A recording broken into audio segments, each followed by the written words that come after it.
Mabuhay Pilipinas! Maligayang pagbabalik dito sa aking channel, pero kung bago ka lang, pasuyo ng like and subscribe. Salamat agad. Kabayan, update lamang po tayo dito po sa binabantayan nating Bagyong Leon. Sa kasalukuyan kabayan, ito po ay patuloy na kumikilos pa westward over the Philippine Sea. At ito po ay huling namataan sa layong 1,075 km of Central Luzon. At ito po ay mayroong maximum sustained wind na aabot po ng 65 km per hour at bumubugso up to 80 km per hour.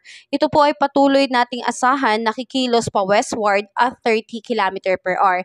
Kabayan, ito nga pong Bagyong Leon ay inaasahan natin na tuluyan pa pong lalakas. Pero hindi naman natin ine-expect na ito po ay maglalandfall dahil nasa offshore po ito o nasa karagatan natin.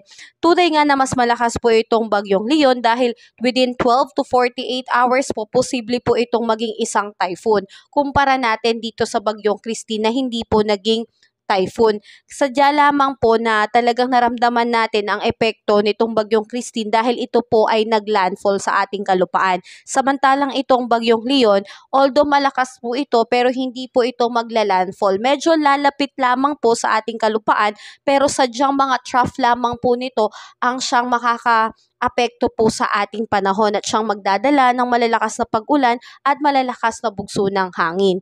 Sa ngayon kabayan, ang outer rain bands nitong Bagyong Leon kabayan ay nakakaapekto po dito sa may extreme northern Luzon. Dagdag pa dyan kabayan, ito rin po ay nakaka-impluensya o nagpapalakas sa southwesterly wind flow na nakaraang pinapalakas lamang nitong Bagyong Christine. Pero sa ngayon, isa na rin po sa nagpapalakas nitong southwesterly wind flow ay ito pong Bagyong Leon na siyang direktang nakaka-apekto sa ngayon dito sa may Visayas, Mindanao and western section ng southern Luzon. At dahil din po sa lakas ng hangin na epekto nitong Bagyong Leon, posible pong itaas mamayang gabi o bukas ng umaga ito pong tropical cyclone wind signal number 1 sa ilang bahagi po ng Cagayan Valley and the northeastern portion ng Bicol. At posible rin pong itaas hanggang signal number 2 lalo na po dito sa mga direktang naapektuhan. Depende po yan kabayan sa movement nitong Bagyong Leon. Kung patuloy po itong lalapit sa ating kalupaan ay mas mararamdaman po nating ang bagsik ng ulan at bagsik ng bugso ng hangin na dala nitong Bagyong Leon.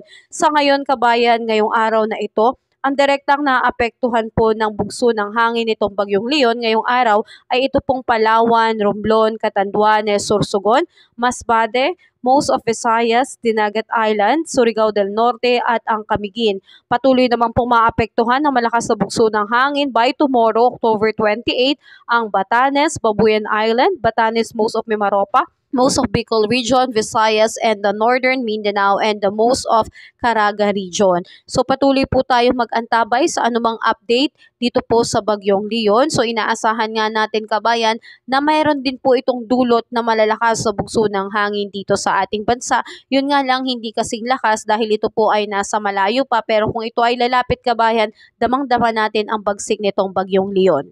Dagdag pa dyan kabayan, itong Bagyong Leon ay posible pong lumabas ng Philippine Area of Responsibility by November 1 dahil po dyan sa medyo mabagal na paggalaw nitong Bagyong Leon sa loob ng Philippine Area of Responsibility. Pero may chance pa rin kabayan na mas mapapaaga ito, depende na lang kung mapapabilis din po ang galaw nitong Bagyong Leon. Ganon pa man kabayan, patuloy pa rin po tayong mag-monitor, maging alerto at maging handa dahil hindi pa rin po biro na meron po tayong bagyo sa loob ng Philippine Area of Responsibility na katatapos pa lang po ng Bagyong Christine na posible rin po itong magbalik pero hindi na po ganun kalakas katulad ng dati. Ito po ay posibleng maging isang ganap na LPA na lamang po. Pero ganun pa man, posible pa rin po itong magdulot ng malalakas na pag-ulan at bugso ng hangin kaya pinag-iingat lalo na po yung mga low-lying areas natin na talagang madaling bahain ay mag-ingat po tayo at mag-keep safe na po tayo ng mga halagang gamit natin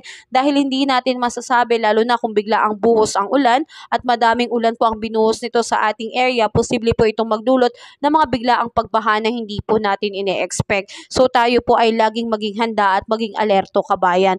At patuloy po tayong mag-ingat lalo na po sa mga kapatid at kababayan nating nakatira dito sa may Palawan, Aklan, Antique, Iloilo at Guimaras dahil may nakababa na rin pong rainfall advisory ang Pag-asa sa mga mga areas na yan. So posible po ang pagkakaroon ng mga biglaang pagbaha and landslide lalo na po sa mga prone areas natin. So patuloy po tayo maging updated dahil unti-unti pong lumalapit itong bagyong Leon sa ating kalupaan, pero huwag kang mabahala kabayan dahil hindi naman po ito maglalandfall at hindi ito magdudulot ng sobrang lakas tulad ng ginawa ni Bagyong Christine dahil ito po ay nasa karagatan, medyo malayo po sa ating bansa.